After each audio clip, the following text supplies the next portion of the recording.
Alrighty, welcome to episode 3. We're thrilled to have you with us. This is the last in the 3-part series, although potentially October could be episode 4. We'll be focusing on post-event communications, which kind of makes sense following the 3 that we've done in this series, but some more details to come on that. Just some usual housekeeping for you. As you know, we record the sessions. They are available via our blog. Feel free to ask questions as we go throughout the session. Don't feel like you need to wait to the end. We've got some guys on the line helping to answer some of those if I miss them. So if you use the Q&A, everybody gets to see that, and you can like those questions and upvote them if you do have specific questions. Or if you want to talk to us privately, just use the chat and you can address us from there. So my name is Derek Bell. I'm the Director of Customer Success and Marketing at Marketing Cube, and I'm helped on the line today by Matt Hemsley, our Marketing Manager, and Jason O'Donnell, one of our Account Directors. So thanks, guys, for helping out today. Let's get started on episode 3. So building an intuitive registration process for complex multi-location events. And we'll actually be using the campaign that you're participating in right now as a little bit of an example. And while yes, it's a webinar, it did in fact happen over 3 months and was designed to enable you to register once and receive all the details you need, along with the reminders, etc., to participate in each of the 3 episodes. So we'll talk about that in a little bit more detail today and show you some of those things that we've done and created using the Canvas. But to break down the agenda, just as a reminder, so welcome and intro. Planning will be one of the key fundamental parts of this whole process, especially when we're looking at multi-venue or multi-city type of events. The understanding what's happening before you get started is absolutely critical. So the form and the campaign canvas are really the 2 pieces of the puzzle that will do all the heavy lifting for you. There's of course all the emails and landing pages that you need, but it's the form really and the campaign canvas together that will do the heavy lifting. Now, what if dates change or venues change? And that does happen. We know that happens. The clue I'll give you is don't panic. And we'll just revisit some fundamentals there to help you manage that process should it happen. The other part of the process that we want to always encourage is hyper-personalization, and things like dynamic content, shared lists, smart emails really help to round out the events. And so we'll touch on those as well as we get towards the end of the session. A few details on 21C, which took place in August. We don't know too much yet about 21D, the final release for 2021, and that's due in November. So we'll have a little bit of information, but not much. So I'll probably have more in October to share with you on that.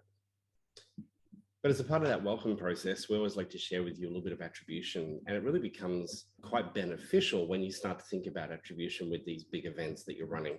So that's why it seems perfect that we would actually use the 3-part series as an example to share with you. Now, where does that information come from? It really comes from the form, because at the end of the day, regardless of how people got to your registration page, whether it's through social, your website, through emails from Eloqua, it doesn't really matter. The form is able to consolidate that information for you and help from a UTM and tracking point of view. So what I want to do is show you, literally just open the kimono a little bit and show you exactly what happened from our point of view. So we capture source, medium, and campaign. So the source in this world, and you would imagine this is probably not a surprise, but 86% of people who registered for this series came through Eloqua. The 6.4% is organic, and so that organic typically relates to usually the website, not so much social, but usually the website in our world. And now this will all differ for everybody as to how you label these things, but there's always going to be that little unknown factor. The trick is to try and get the unknown down as low as possible, trying to figure out how those people manage to reach a registration page without any tracking. And that can be a few things. I mean, somebody could receive the email, then just copy the URL, remove the UTM tracking. I do it all the time, and then forward it onto a colleague. So that then simply becomes sort of unknown. We don't know how they got there necessarily. So the mediums that we used primarily for this exercise was email and website. And so you can see email was the clear winner in this instance. We picked up a few additional people through the website.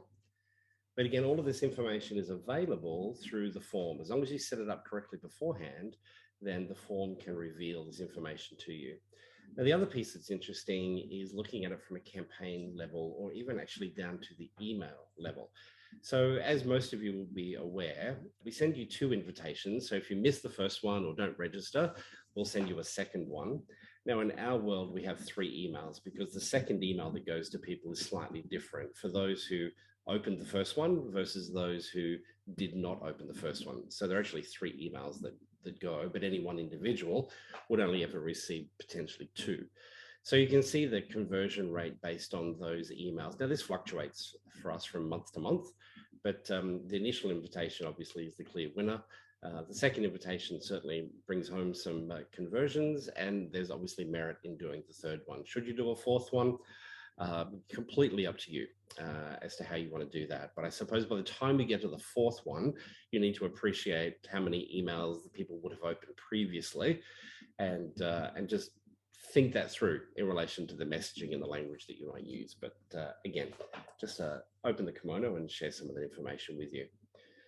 So the first point we want to cover is planning, and this really is the critical piece of the puzzle. If we're operating in silos, that is certainly, as I look at those who are on the call today, there's certainly some larger organizations with us, and it's highly likely that you have an events team, as well as the marketing automation team and others who would participate in this process.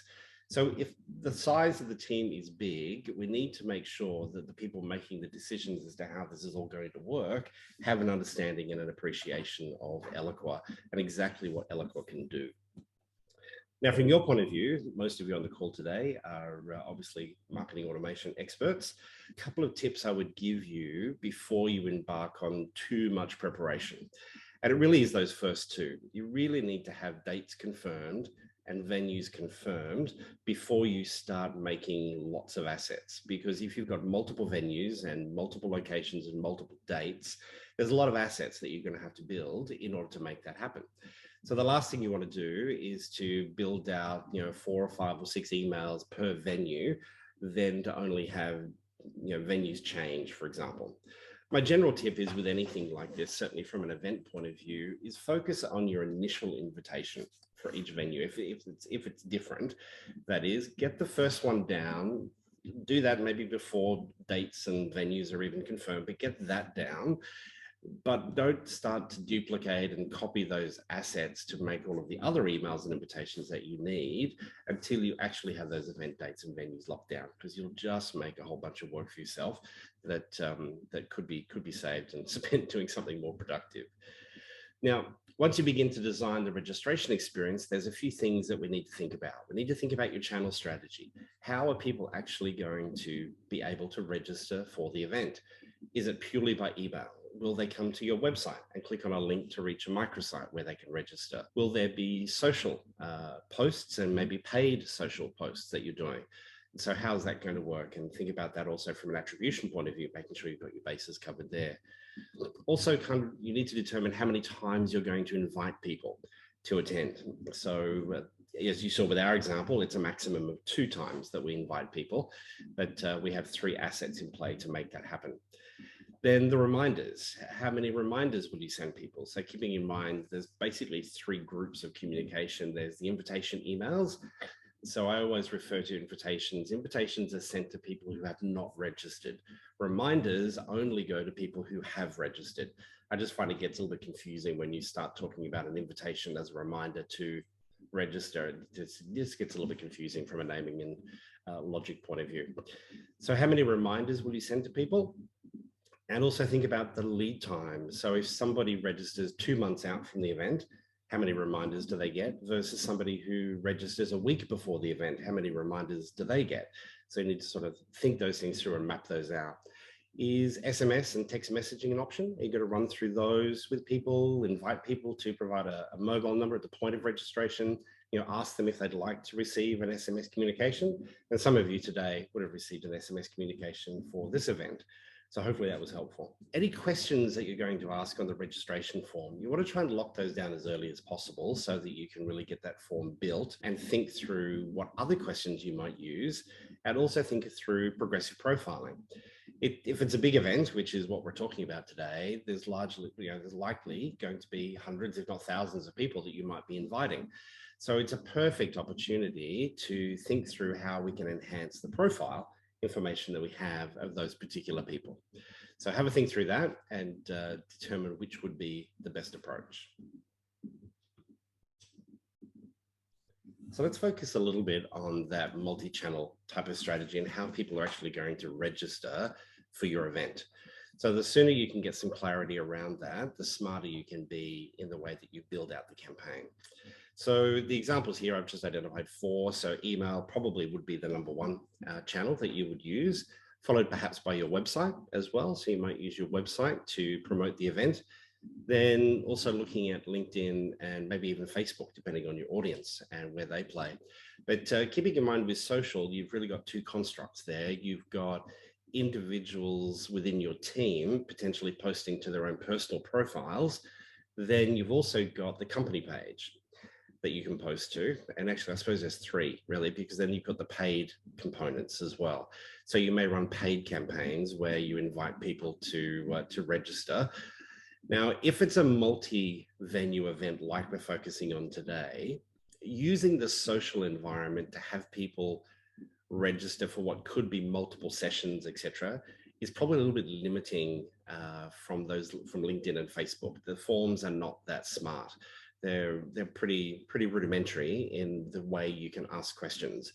If you're wanting people to select multiple locations and other things, it could be sessions, etc., then it may be best to look at driving them from those paid ads directly to the Eloqua landing page where your registration form is. Just something to think through. If it's simple, maybe that's not necessary. We can use those paid advertisements through social to capture registrations, but just think that through. Just think through the ramifications of that. So let's break that down and look at what happens potentially from the registration page. So again, our focus is multi-venue or multi-city events today. So my encouragement to you is to have a single landing page and a single form. If you've got, in the case of, say, Australia, New Zealand, you might have events happening in Auckland, Brisbane, Sydney, Melbourne, Adelaide, and Perth. And so you might think, well, do I need to have a landing page for each one and a form for each one? I'd suggest you know you don't. You can use a single form and allowing people to select the venue or the location that they want to attend. The other nice thing it does, it sort of very subtly demonstrates to everybody that reaches the registration page that this is a national event. It's a big event. We have multiple venues that you can choose from. In the old days, it used to be a good idea because people travel. Maybe they can't meet the date in one city, but they could meet it in another city. And I'm sure we'll get back to that as we start to rock around to January next year, certainly in Australia and New Zealand at least. So, so one page and one form, regardless of the number of events that you're hosting. So then it comes to the confirmation pages. Now, the confirmation pages could in fact be multiples. And the way we build out these confirmation pages, they now become very specific to the individual venue or location that the person has registered for. So think about this from the point of view of, first of all, a confirmation page saying, thank you, Derek, for registering for Brisbane. We look forward to seeing you at the Marriott Hotel. Here's a Google map that they can interact with. You can just drop that straight into your Eloqua landing page. You might have some imagery that supports the Marriott Hotel in Brisbane. What that looks like. You might want to put in local contacts as well. So people from your office who are based there in Queensland. So that could all be hyper-personalised so that they have a very Brisbane experience as a part of the national roadshow. Now, of course, the other important part of the exercise is the confirmation email. And the same principles apply to your confirmation emails as they do to the confirmation pages.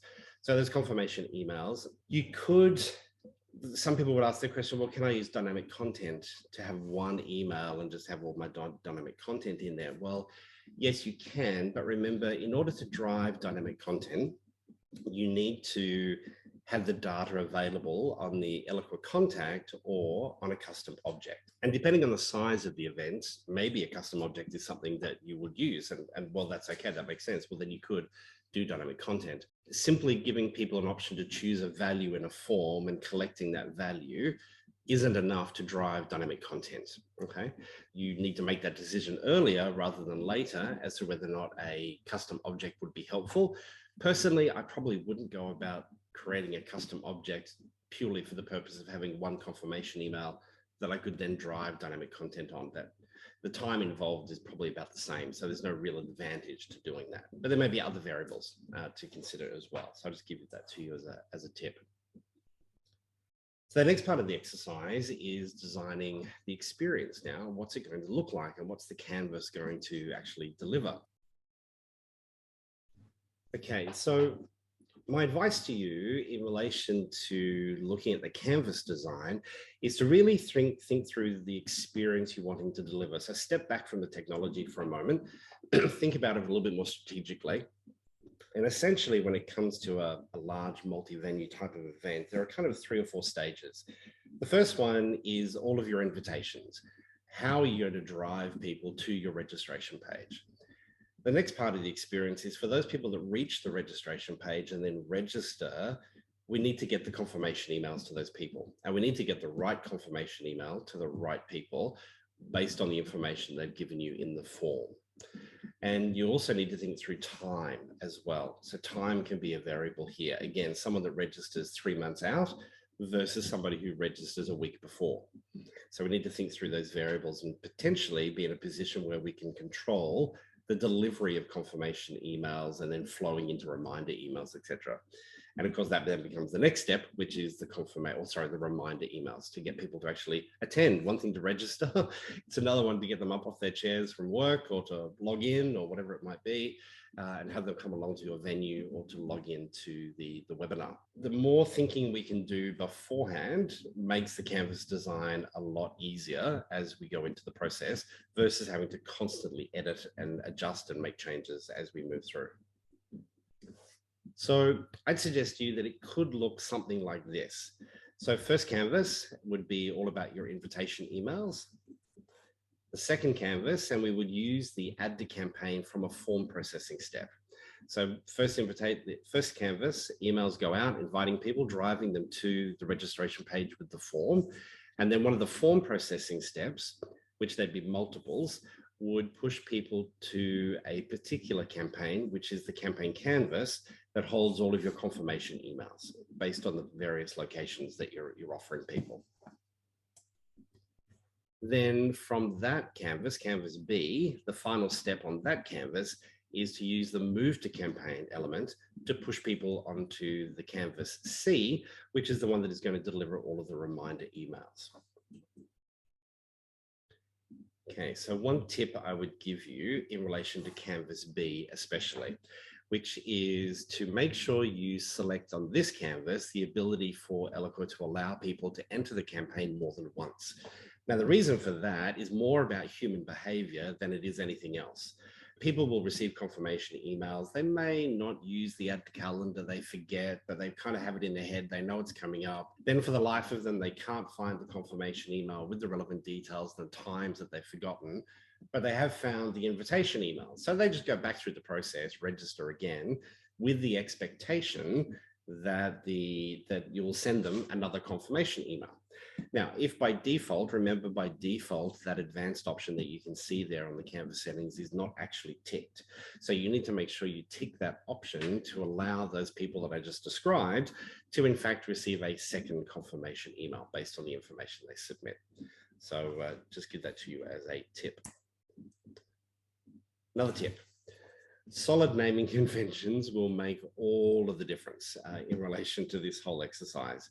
If you start to think it through, if we have multiple cities, multiple venues, whether it's a university campus and we've got 6 different buildings being used on campus, or maybe multiple campuses, or it's a financial services organization and it's national roadshow time, and so we're covering each of the major cities, and then potentially in Melbourne, you might have Melbourne and then another venue in the eastern suburbs. Certainly here in Sydney, I see many clients do the same thing. They'll have a CBD event taking place. They may also have one at Parramatta or elsewhere across the city, Newcastle, those sorts of things. So when you start to think it through with all of the variables that you've got in place, when you look at the naming convention on the screen right now, what we're suggesting to you there is essentially a way to be a little bit smarter in the way that we do things. So let me show you what I mean. So if we go to Adelaide, let me use Adelaide as an example. So what I've done here is all of the invitations and all of the assets that relate to Adelaide relate or begin with the date of that event. So there's the 22nd of September in 2021. And you'll see there are 3 emails being delivered for invitations. So 3 invitations. There are 2 reminders and then also the confirmation email as well. So this becomes really helpful, especially from a reporting point of view, because you're able to do like I was able to do at the beginning of this webinar and show you which of the emails performed the best. And it's through that solid naming convention that I'm able to tell you that it's email number 1 that converts the most and email number 2 and 3 and so on and so forth. Also getting the sequence down by numbering them, number 1, number 2, number 3, becomes really helpful because it could be that your copy contained in there will in fact change based on the email. So the first invitation may say, you know, hey, we're 3 months out. The second invitation says, hey, we're 2 months out, and the third one says we're a week away. Sort of exercise. Having a sequence in place just makes it really clear and comfortable that you're in fact going to put them in the canvas in the right place in the right sequence. And I also find having that primary purpose of the email in the name of the email a lot easier as well. So these are invitations, these are reminders, this is the confirmation. So what might that look in Eloqua? So again, I thought I'd open up and just show you exactly what it looks like in our instance. So you can see here those 4 folders. There's 1, 2, and 3, which is July, August, September. Then I have a separate folder where I've dropped all of the confirmation emails into. If we just click on one of those, let's take maybe September as an example. So here you'll see a whole range of emails for September. So in this example, we're offering the user group in both the United States and Australia, servicing Asia Pac and the Americas for those 2 locations. And so you can see there really clearly the sequencing of those emails, the geography associated with those emails, and the purpose of those emails. So it's their invitations, their reminders, etc. Those ones at the bottom are where we've created some dynamic content. So just tailored some of those communications for higher ed, FinServ, and the Americas, and then also a default in there as well. So everybody got a slightly different pitch in relation to coming to join us today. But let's jump into Eloqua and have a look at what this can look like on an actual canvas. So this is the first canvas that we issued, and essentially what we're doing is targeting 2 groups based on geography in this instance, pushing everybody to the same registration page, but with a little bit of magic on that page with a few different defaults, etc. that flow in. So once you start to look at a process that's going to deliver invitations over a period of time, where that time is diminishing to your target date being the event itself, and keeping in mind the event dates in this example today are going to be multiple, then using the compare date step is probably going to be a really important part of the exercise. So this is going to enable you to be very intelligent in relation to what's going on and as people enter and distributing people. So you'll notice though, as soon as these segments at the top here are reevaluating the filters every hour for the life of the campaign. And the first question we ask when they come in is, have they already registered? That was the key thing that we wanted to do. So we certainly don't want to send an invitation to somebody that's already registered. And so this is really just a safety step that we have in place to ensure that those people are excluded. Now, it's always a really good idea to name these steps, because then when you look at your reporting, let me have a look over here at some of the operational reports. If I look at the exit report, for example, and I'll go back a bit further, let's go back 3 months. Okay, so you can see here the name of the step. So most people in this case, there we go, some have different. So we had a couple that failed to deliver. So maybe they've unsubscribed since we last spoke to them, or they've hard bounced for whatever reason. Here we go. We can see a couple here that were already registered. So that meant that we sort of saved the bacon there and didn't send them another invitation. And so we've also broken it down by geography as well, so we can see the Australians versus the Americans and which ones they're working on. You can export that information as well, so that can be quite helpful sometimes to see a little bit of a feel for how people are flowing through the campaign. But that's your operational reports. So campaign entry and exit reports become really helpful when you're dealing with large groups and you're trying to maybe narrow down even to an individual or group of people and what's going on. So then as we kind of move through here, we again using the compare date elements to make sure that the communications we're sending are relevant in relation to the language that's contained in those. And then we move down to the final set of invitations. And you'll notice that each step before we send any of the invitations, we always do a final check on our shared list to confirm if the person has or has not actually registered. So again, we don't want to send invitations to people who are actually already registered. So that was the invitation campaign. Then we move over to the confirmation. And so the confirmation campaign, in this example, we're using compare dates again, because the series occurred from July, August, and September. And so as people came into the registration, we didn't want to send them, they registered maybe 2 days after the July exercise. We don't want to send them a confirmation email for that one. So then we asked the question, what's the date? And then we move them down. Okay, so it fits here. So in that case, they would have received the August confirmation email versus the September one. So again, just using that compare date element, is it on or before, time zone information, etc. And they enter this campaign based on the session that they registered. Did they register for the US series or for the Australian series? That's what these two entry points are here. So for the American side of the fence, you'll see it's exactly the same. But again, notice the solid naming convention. If I zoom in there, you can see again the actual name of the email and also the name of the step as well. So just making it really crystal clear as to what those various things are. Remember, it's always beneficial to put the unique value in your naming convention towards the left. Okay, so if I was to put information here at this end that is just simply 3-part Eloqua user group series, when I look at it here within the platform, every chance is that the unique information that I really need, which is the date, geography, month, and the purpose of the email, would be lost over here. And it's just annoying. So use the unique values that you need at the far left of your naming convention, which then makes it easier to view those things here within Eloqua. Okay, so reminder emails. Then the last one, the last one is reminder emails. What we're doing here is, in this case, we're using Zoom. So we use a little bit of the Zoom information to register people, popping them into shared lists, etc.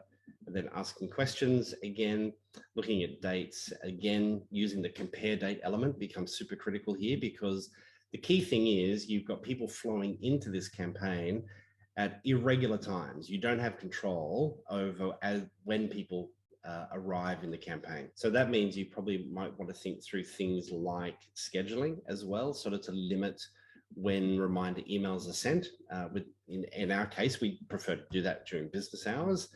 And you'll notice over here, to accommodate for the US, we've just used the time zone information to control that. So again, for the Americas, in this example, we made sure, again, we sort of looked at, to be country like Australia, but roughly speaking, sort of business hours across the Americas as well, and sort of business days during the week. We always try and avoid sending emails on Saturday and Sunday. It's not kind of part of what we do. Then the form. So the form is the critical one. And the second question here is the one that really drives all the magic in this particular example. So when I look at the fields or the field choices, you can see it's the Americas and then also Asia Pac. And I've got my value in place here, and it's the value that I have here that's going to drive all of the smarts on the back end of the form. So if I look at the back end of the form, you'll see there's a crazy number of form processing steps that are happening. But essentially, it's driving people to the right place on the confirmation campaign. It's also dropping people into a whole range of different shared lists. And it's the conditional elements that we're using here to make sure people get dropped into the right shared list, because then it's that shared list that we're referencing on the campaign canvas that will in fact send. In this case, it's the August SMS reminder is going to those in the US who have selected SMS and they've opted in to communications. And so providing those form fields as the conditions to drive that. So conditionally becomes a really important part of the exercise, because if you imagine you've got an event, let's take the example I said earlier, so Auckland, Brisbane, Sydney, Melbourne, Adelaide and Perth, it's the conditional step here that will enable you to push people into the right direction and to the right campaign canvases. So that's how we're able to have a single landing page with a single form to deliver all of the various bits and pieces that we need to get across to people. I put together some tips that I thought might be, when this finishes, you might want to do a screenshot of this one. So this would kind of be a little bit of a checklist of things for you to think about. Now, the audience creation process, as you know, you can dump everybody into a single segment and drop them on the canvas, and that's fine, that will work. But sometimes from a reporting point of view, you may want to use multiple segments because then you can look at the email engagement through the Eloqua dashboards and look at how those individual segments interacted or engaged with that particular email. It could be, I mean, if you're a university, for instance, you may look at breaking it down to different schools within the university. So everybody that's interested in engineering, everyone that's interested in business, just kind of break those segments down. So then you get more granular reporting at the back end. If it's from a financial services point of view, you might be looking at individual investors versus financial advisors, etc. You may be looking at other business partners or even staff. It's always good to keep staff separate so you can sort of get that information out and separate out staff engagement with comms. So then basically for each location that you'd be looking to build this registration campaign for, you need to have invitation emails, confirmation, reminder, shared lists, and a confirmation landing page to suit that individual location or venue. In addition to that, you'll need each of one of the following. So a registration landing page and a registration form. So that's where we talked about having one registration page and one form. Then from a Canvas point of view, and this probably would be up for discussion, but this is how we would encourage you to do it, is to look at one canvas to deliver your invitation emails, one canvas to send your confirmation emails, and the final canvas to take care of your reminder emails as well. As I said earlier, you could use the form to send your confirmation emails. However, the campaign canvas gives you a lot more functionality, especially around the compared date construct. So if we want to limit we don't want people being able to register for an event that happened 2 weeks ago, that sort of stuff. So we've got a lot more smarts available on the canvas to help drive that scenario, where in fact, if somebody does register for an event that happened 2 weeks ago, you could actually build into the canvas, sending them an email saying, hey, looks like you may have mistakenly registered for an event that's already taken place. Here's a link. Please come back to the registration page. We'd love to see what an event that is upcoming versus one that's already happened, something like that. So you've got a lot more smarts available to you on the canvas to deliver that versus just using the form to send the confirmation email. The other thing you can do on the canvas that you can't do on the form is to include the signature block personalization. So if you wanted to include a signature in the confirmation email, which I generally don't do, I think it's kind of a bit of overkill. It's nice in the email invitations, but maybe a little bit of overkill, but completely up to you, obviously, at the end of the day. So that type of functionality is only available on the canvas and not on the form. And then as we talked a little bit about earlier again, the notion of a custom object. So it could be really, really helpful. We certainly have some clients who run annual roadshows and they use custom objects in order to do that because they want to hold on to that information sort of year on year. And so that can become quite helpful. So yeah, it really depends on what you're trying to achieve, essentially, to whether or not you'll need a custom object, but happy to provide you with some advice. The other thing that I thought we should probably just revisit, and we covered this a little bit in, I think, our first session or the second, I think it was the second session, was the role of QR codes at the venue. So even for a webinar, you'll notice, obviously, we've been using some QR codes recently during the user group. Hopefully that's helpful. Some of you are clicking through. We can see there's been some clicking or scanning of those QR codes.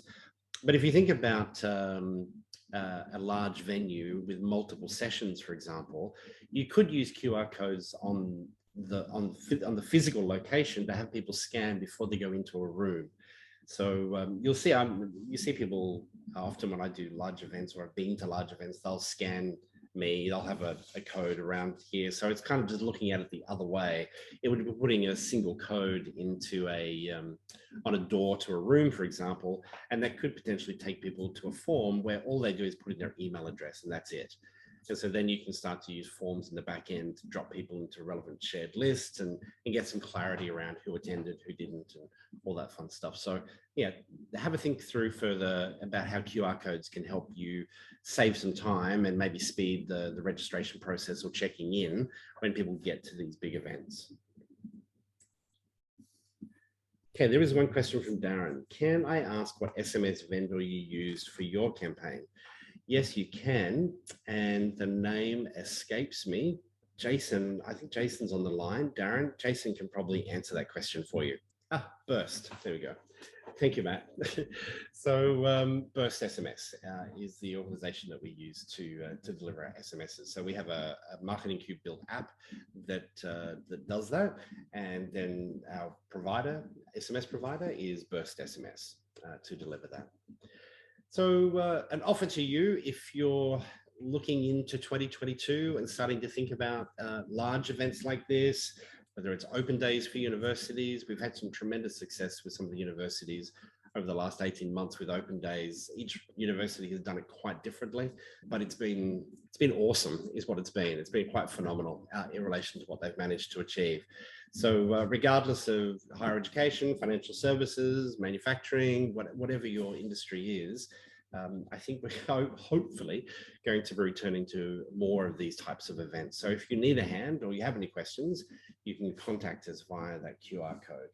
Now, there is a question here from Erica. Are you using the Eloqua QR code generator or using an external QR code generator?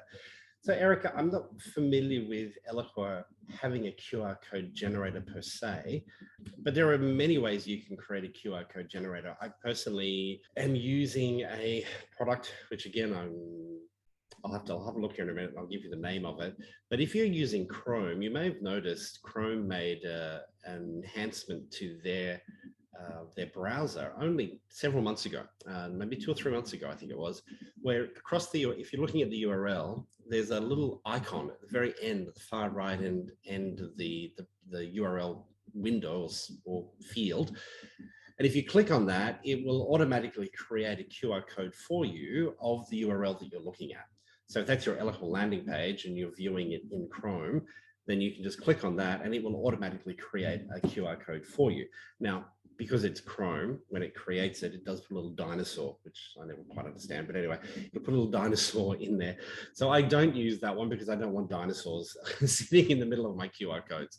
So the application we've selected, which is a paid for service, which is not exorbitant, it's reasonably cheap, but it gives me the flexibility to produce the QR code like you're looking at on the screen right now. Lauren asked the question, what about integrating QR codes into confirmation emails? We've used these when we had cap seating. Yeah, sure, Lauren.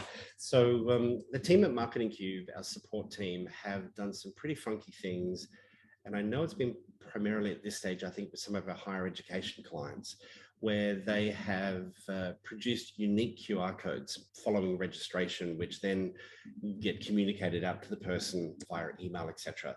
So that can absolutely be done. And if you're interested in understanding how we've done that, all I can tell you is sort of the high level description. We will certainly need our support team to dive in and talk more about that. But yes, that is also absolutely an option that can be done. If you think about the Eventbrite experience, so if you've ever purchased a ticket through Eventbrite, you receive a QR code, which is unique to you.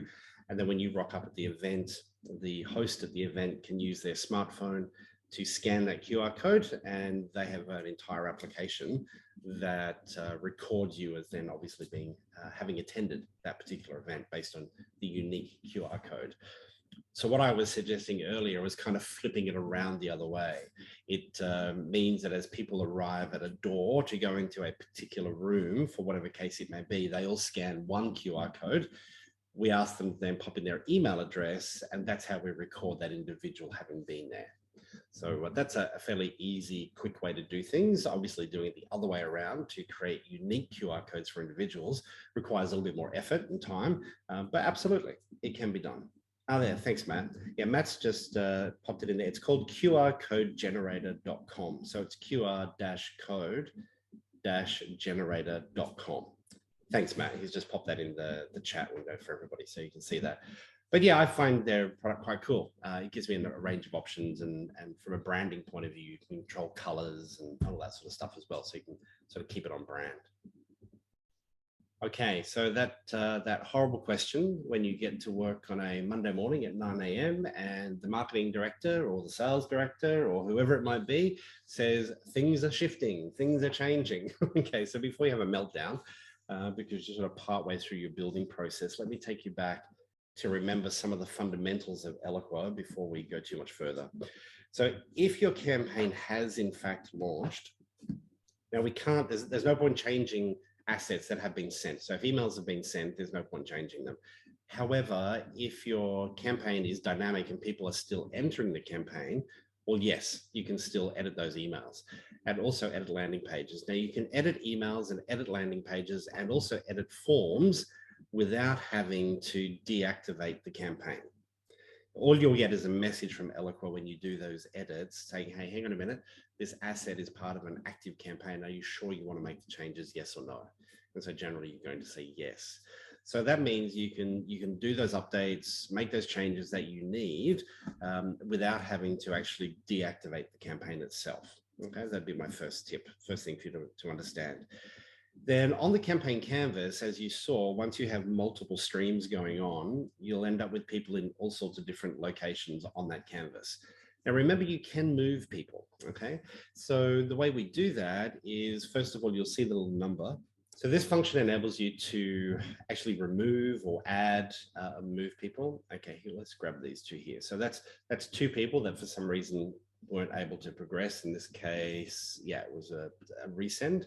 So what I can do is click on, let's take Xingmei from Oracle. And so I click on move.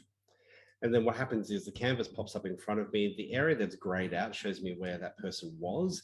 And then I can say where I want to move them to. So I move them to a relevant option, maybe whichever, it doesn't really matter where you do it. In this case, actually, I might move it over there and say move members. You'll get this message on screen. Just say, hang on a minute, we just need to refresh the canvas. That's fine. You'll see the person's now gone from here and it will refresh and that person has moved. So you do have the ability to move people around your canvas should you need to. So you can see there now, that person has moved from here to here. So that sometimes can save your bacon. And again, you can do that without the need of having to cancel or deactivate the campaign canvas. So something to remember from that point of view. Now, the only time you're really going to have to deactivate the canvas if there are fundamental changes in relation to dates when things need to be sent and wait steps and those sorts of things. So just think that one through carefully. But if you do need to deactivate, remember it's not the end of the world. And remember there's no pause option from a canvas. A canvas is either in draft or it is active. It's one of the two. There is no pause function. However, once you have an active campaign, and you deactivate that campaign, which now returns it to draft mode, everything just stops exactly where it is. People don't go back up to segments and miraculously come down again, because remember, Eloqua will never send the same email to the same person twice. No need to panic from that point of view. So hopefully some of those few tips there just give you some appreciation for some of the core functionality of the platform that can help accommodate should those changes take place that you need to do. Now, of course, hyper-personalization. This is the fun part. So we're going to be doing a little bit of hyper-personalization when we start to look at which session or location or venue a person registers for, because we'll take them directly to for example, Brisbane confirmation page at the Marriott. You know, here's a Google map to get to the Marriott, all that kind of fun stuff. But the other things that you can start to think about are things like dynamic content, using field mergers, for example, using more targeted imagery. So it's all going to depend on the underlying amount of your quality of your data. So what I do each month when I look at our breakdown for the user group, being probably our most regular com, is I look at the segments. I look at my tab, create my filters, build my segment. Then I start to have a closer look at the data as to who falls within that. So what industry are they in? What seniority are they? All those sorts of bits and pieces, I look at that, and it's from there that I then start to build dynamic content. I find trying to have a discussion around dynamic content is a little bit intellectual if you don't understand who the audience is. Okay, there's no point building out dynamic content because two people are from Alice Springs in the Northern Territory. You know what? That's a lot of effort for two people that may not even register or open the email. Now, if there are 4,500 people that you're targeting are in Alice Springs, well, absolutely, I'm going to tailor that like you've got no idea. But once you've got your segment in place and you can look at the audience and look at the data, then you can start to have a more serious conversation around dynamic content and how that might work.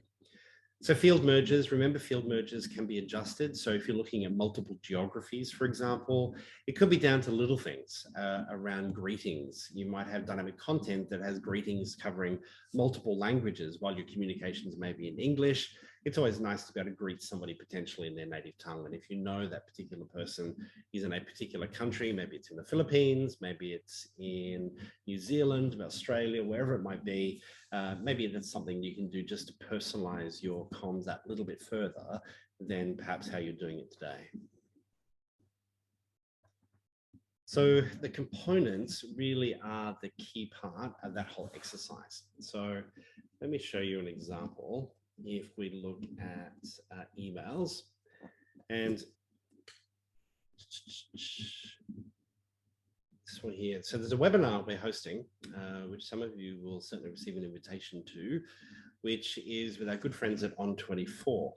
And let me have a look here. So this one contains some dynamic content. So I did hear exactly what I just described to you. I created a segment, applied some filters, looked at that organization, the data, the underlying data, and realized that there was several groups in there that I wanted to address. So we have Dan Holt from the University of Auckland, who will be presenting, along with Tim Johnston from On24.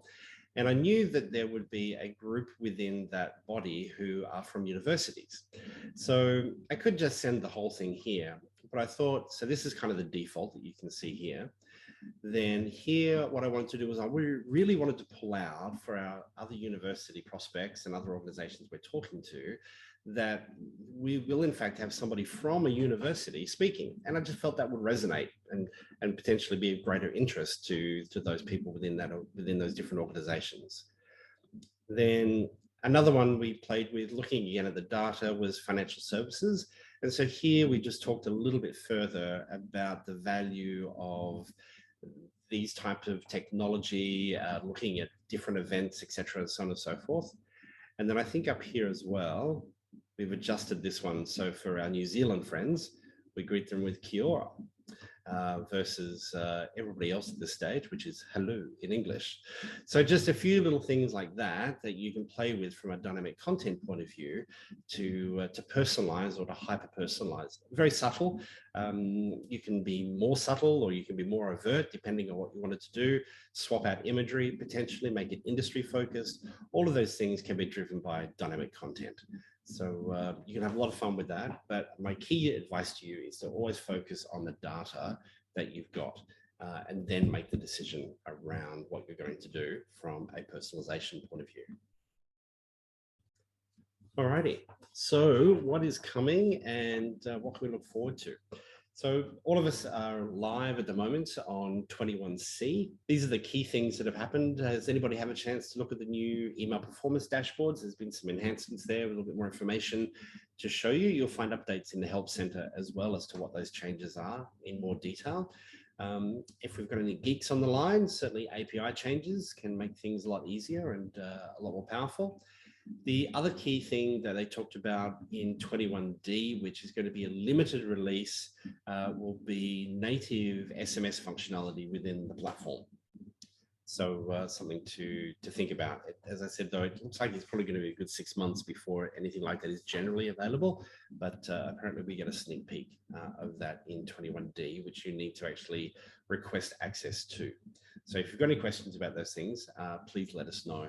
Something else you may want to do is, if you're not already subscribed to our important update service, then I'd encourage you to scan that QR code on the screen right now. We do have an email going out shortly talking a little bit further about the Apple privacy protection. Now, I don't know about you, but my inbox is certainly pretty full with these things. We'll have some information. If you subscribe today to the Eloqua user group, you'll receive that important update, which will be sent the next day or two. Here we go. So yeah, Darren, good question. Darren says, did you happen to hear of Apple privacy update blocking email opens for Eloqua? Yes, and it's not so much that they're blocking it, they're actually flooding it. What Apple essentially are doing in the way platforms like Eloqua and all of us, it's not just Eloqua, it's HubSpot, it's everybody, everything is going to look like an open from an Apple point of view. So I'd encourage you, we've got some direction and some guidance and some ideas and also updates from Eloqua as to how they're managing this process for you. And there's really smart things they're doing to work around this. They can't change it, obviously, but there are ways they can work around it. So please go ahead and subscribe to the important update and you'll receive that information from us in the next day or two. The email is essentially written. I've just got to put it all on the canvas and get it out to you. So we'll do that very shortly. And one final plug for October. So thank you so much for joining us in this 3-part series. I hope it's been helpful. Hope you've gained some insight in relation to how these things can help with your big events, right through to your webinars and your in-person events for a single location as well. So thank you for joining us for episodes 1, 2, and 3. We have built a microsite. Content for 1 and 2 is already up. We'll spend some time here getting this episode edited and loaded up as well. And we'll send you a link so you can access that. And there'll also be an associated blog post that will go with each of those 3 sessions. The first 2 are already live and you can access those on our blog as well. So next month, October, for Australia and Asia-Pac region, for our friends outside of New South Wales and Victoria, please remember that Australia, or Sydney at least, will be in summertime by the time we get to the 26th of October. So that's Australian Eastern Daylight Time for Sydney and Melbourne on the 26th of October. Do we have any questions? Thank you. There have been some questions coming through. Hopefully I think we've managed to answer most of those and happy to talk those through with you. But again, thank you so much for your support. We look forward to seeing you in October, where we'll talk about post-event campaigns and using all of that data that you've captured during episodes 1, 2, and 3, and how we can tailor that information following on. Thank you again, everybody. Have a wonderful day.